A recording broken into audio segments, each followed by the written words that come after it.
Bienvenue, je vais te présenter une personne que tu connais probablement, que tu as peut-être déjà vu dans des films. Je te présente Scott Edward Akins. Allez, c'est parti. Il est né le 17 juin 1976, en Angleterre, dans une famille qui a été bouchée pendant des générations. Il a été élevé par une famille aimante de classe moyenne. Pendant ses années d'école, il n'était probablement pas le meilleur des élèves. De ce qu'il raconte de son histoire, le soir, il descendait furtivement les escaliers après que ses parents se soient couchés et regardait des films toute la nuit, puis s'endormait pendant les cours.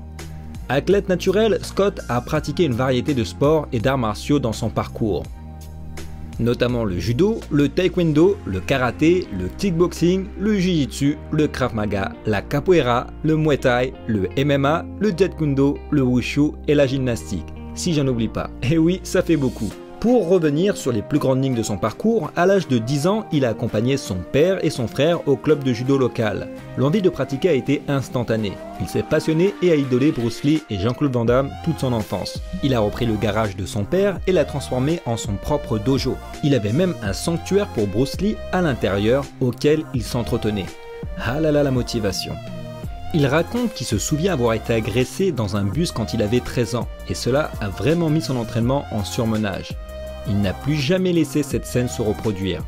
À l'âge de 14 ans, Scott a continué à s'entraîner au taekwondo. Après quelques années, il est passé au kickboxing. Et il est devenu enseignant.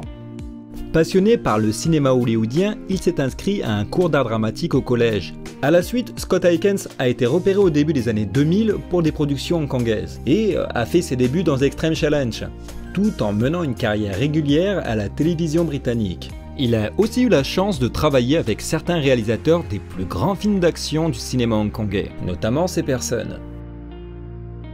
Et le légendaire Jackie Chan. Des rôles d'acteurs ont commencé à entrer, et il a joué aussi dans quelques épisodes de séries télé. Les rôles principaux dans les longs métrages ont rapidement suivi avec l'interprétation de Talbot dans Special Force, et Yuri Bolka dans Un seul deviendra invincible, Dernier Run.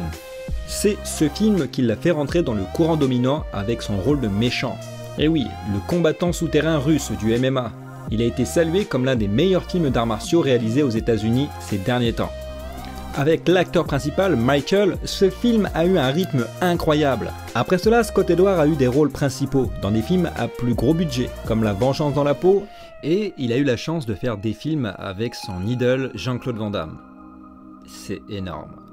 Voilà, la vidéo touche à sa fin, je te dis à très bientôt pour des prochaines vidéos, c'était Lutao.